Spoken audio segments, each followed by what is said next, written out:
Hello friends, today we're going to be talking about how many hours do salespeople work. Have you ever wondered if a certain schedule can truly impact sales? Or if the hours work really change the outcome of performance? Well, by the end of this video, I will break down the perfect sales schedule for sales reps and discuss in detail how many hours are sufficient for sales success.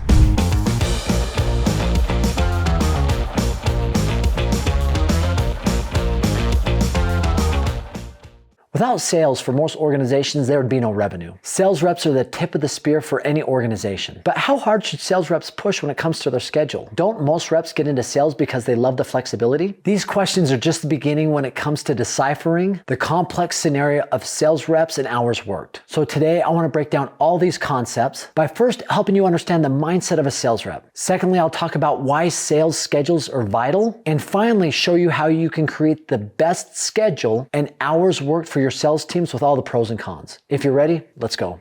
Before we talk about hours worked and schedule for sales reps, we really need to understand their mindset. First off, what does motivate a sales rep? What is their mindset when it comes to sales? Well, the first thing that usually comes out of the reason a salesperson gets into sales is you're usually motivated by money. But right behind that is freedom. Most of them get into sales because they realize the harder they work, the more energy and effort they put into their job, the more potential money they have to make. They are the individuals who realize they are worth more than maybe just a salary or a wage. A lot of these individuals are also highly competitive, but they love the flexibilities that sales offers in their life. They love being in an environment that drives them to perform their best. They love competition. They love high energy. They love fun. These types of atmospheres really foster sales and sales performance. This is the type of environment they want to be in. And they realize that sales will provide them the lifestyle that they want to enjoy the type of income they want, but also a lifestyle where they can still enjoy some of the things they love to do. And I think that's with any industry. I mean, if you look at an accountant, most accountants are absolutely buried between now and April 15th to get taxes done. But when that finishes, they have a little bit of leeway, they can go do things. Whereas a sales rep, I think that they have the ability or flexibility. They're not tied to something like an account where they are absolutely buried for the next 3 or 4 months. The sales rep has the flexibility to maybe come in a little bit later, or if they've got something going on in the morning, they go golfing with some friends or fishing with some friends, then come in and put in a solid hour, maybe 4 or 5 hours, and still make some good money. Now, that's not every day, and if you have sales reps like that, you might need to change out your sales reps because that might happen every now and again, but a lot of times sales reps will actually work harder than most other people because they realize by doing so, they're going to have higher levels of success. Now, with all that said about understanding sales reps need structure. I am here to tell you, after 2 decades of working in the industry with high-level sales reps, they need structure.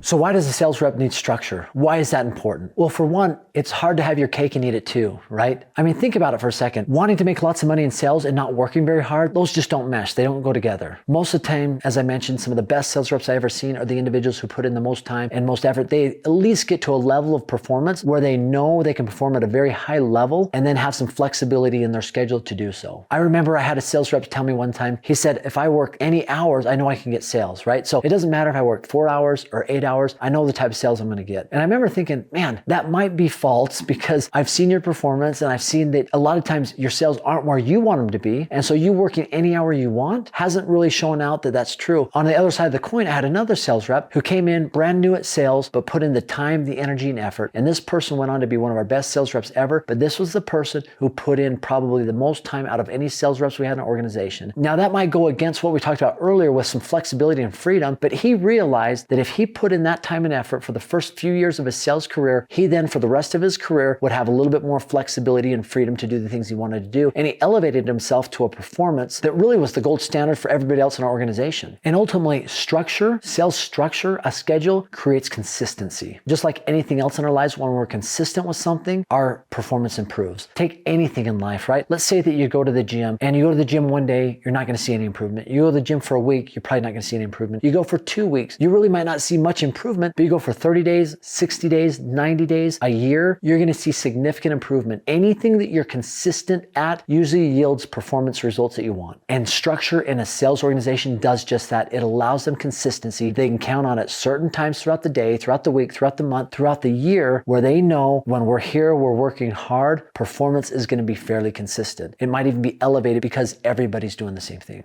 So knowing a sales rep's mindset and that they need structure, what is the optimal schedule for a sales rep? And what are the optimal hours that they should work? And when we think about this, just look at it as like a pendulum, right? The company wants the reps to work lots of hours. The reps want some freedom. So we've got to figure out what is that balance? Where should that pendulum swing between what the company wants, what the sales rep wants? And if we can find a happy medium, that's usually where golden things start to happen. Really good things start to happen. But first off, before we talk an exact schedule, let's talk industry, right? Because there's different types of sales industries. If you're in the retail sales industry or the auto industry, your schedule is going to be a lot different than somebody who isn't. Maybe somebody's in business to business sales and most of his sales are done between 9 to 5. That's completely different than maybe the auto industry where Friday nights or Saturdays might be some of your best days to work. But you know that, man, I might get a Monday off or a Monday morning until this time or that time. But understanding the industry and what hours are required to see optimal results is key to understanding a sales schedule. Now, the industry that I've been in most of my life has been that the coaching sales, the seminar sales industry, the phone sales, high ticket sales. And so I've come to really understand what a good schedule is in this environment to optimize performance. And before we talk about that, we've also got to understand time zones, right? So if you're talking about a work schedule, obviously if you're on the East Coast and you've got to get hold of those people on Pacific time or Mountain time, working later on to the evening is probably going to be more beneficial than if you're on Pacific time and you can't call past a certain hour. You might have an earlier work schedule or you might finish up earlier than somebody who's working on the East Coast. So understanding all these variables really play into creating the best schedule for you and your organization.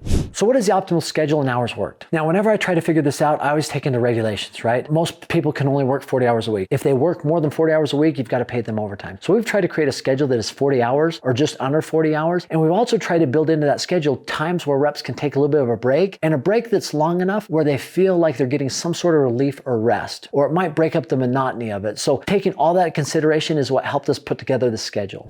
And finally, before I go into the schedule, one other thing that I think is vitally important is having the reps buy-in. So when I create a schedule, I'll always go to the most influential sales reps and I will say to them, listen, this is what I'm thinking about doing. What do you think about it? Poke some holes in it. Give me your feedback. Because if they're bought in, then everybody else is going to be bought in. So just having a sales reps buy-in from some of your most influential sales reps make a huge difference. Now, in our industry where we do phone sales, we do high ticket sales, here's the schedule that I found worked best for organization. We just work a normal 9 to 5:30 on Monday and Friday. The reason we do that is because a lot of times Mondays, they want to be with their families. Fridays, they want to go out, hang out with friends or a spouse or girlfriend, boyfriend. So we allow them those nights to get off a little bit earlier because in an ideal world, if they could work every night late, chances are you might get a hold of some people, right? But we also got to take into consideration the sales reps' mindset, their feelings, their stamina to be able to work those type of hours. And those 2 days added up is about 15 hours. Now, Tuesday, Wednesday, Thursday, we start a little bit later. So we give them time if they want to do something in the morning, go fishing, go golfing, hang out with family, whatever it is they want to do, they come in at 11. 11 to 2, then there's a 2-hour lunch break to where they can go home, maybe pick the kids up from school, and they're working back 4 to 8. And that schedule, those 3 days combined is 21 hours. So you got 21 hours midweek. The ends of the week is 15, that's 36 hours. And because Saturday is such an important day in our industry, they come in from 9 to 1. So they're not working all day, but it allows them to then have all afternoon and Sunday to be able to do some things. And we've toyed with different things. We've even looked at some teams having all the Saturday off, other teams having this day off. We've played with that. And I think if you want to see success with the changing workforce, you've got to be able to play with some of those things and always being willing to evolve and grow. Now, these are some things, these are some schedules that we put in place that have worked well for us, but I'd love to hear your feedback on schedule and hours worked with sales reps to optimize their performance. And as always, I've got a free gift for you just for visiting, watching the video. It's aaronSalesTraining.com. It's 12 modules of our best sales and persuasion that we train all our reps on, and it's been a gold standard for our organization, and it's free, no obligation. Just click on the link below. As always, thanks for visiting. Have an awesome day.